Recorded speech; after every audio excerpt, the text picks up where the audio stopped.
दोस्तों, यह एक सच्ची घटना है। मालकिन की हॉट लड़की। आज कई साल पुरानी बात। मेरे घर की हालात बहुत कमज़ोर थी। कोई घर में काम करने वाला नहीं था। घर में मैं बड़ा हूँ। मैं शहर काम की तलाश में गया। शहर में जाने के बाद मुझे कोई काम नहीं मिला। ठीक कई दिनों इधर उधर घूम रहा था।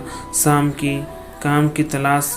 फिर एक जगह मुझे एक छोटी सी काम मिल गई जो मुझे घर में नौकर की काम करना था। मैंने सोचा चलो ठीक है, समय भी हालात भी कमज़ोर है तो कोई भी काम कर लेते हैं। उस समय मुझे पैसों की ज़रूरत थी। जिस घर में मुझे काम करना था वह बड़े आदमी, बहुत ज़्यादा अमीर आदमी। उनकी एक लड़की और एक लड़के थे। 4 परिवार में इन सब का खाना बनाना और उनकी लड़की को गाड़ी से लेकर लगाकर कॉलेज कर आना, यही सब काम। फिर उनके घर काम करना शुरू कर दिया। काम करते कई दिनों तक बीत गए। फिर एक दिन उनकी लड़की को बाइक से लेकर मैं जा रहा था।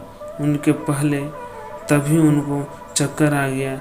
मैंने बाइक को रोका और फिर उतर कर उनके लिए पानी लाया। पानी पीने के बाद थोड़ा उनको होश आया, फिर वापस आ गए। एक दिन बड़े साहब और पत्नी दोनों साथ में किसी रिश्तेदार के यहाँ गए। ऐसा मुझे लग रहा था 2-3 दिन तक नहीं आएंगे। बड़े साहब की लड़की बहुत सुंदर और हॉट थी। एक दिन दोपहर की बात है। बड़े साहब की लड़की स्नान कर रहे थे, तभी उनका टॉवल बाहर ही रह गया जाता है तो मुझे आवाज़ देती है कि रामू ज़रा टॉवल देना। फिर मैं टॉवल को लेकर उनके पास जाता हूँ। टॉवल देने के बाद फिर वापस आ गए।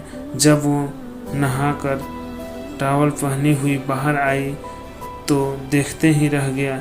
फिर उनकी नज़र मेरी नज़र से उन्होंने देखा कि मैं उनकी तरफ ही देख रहा था।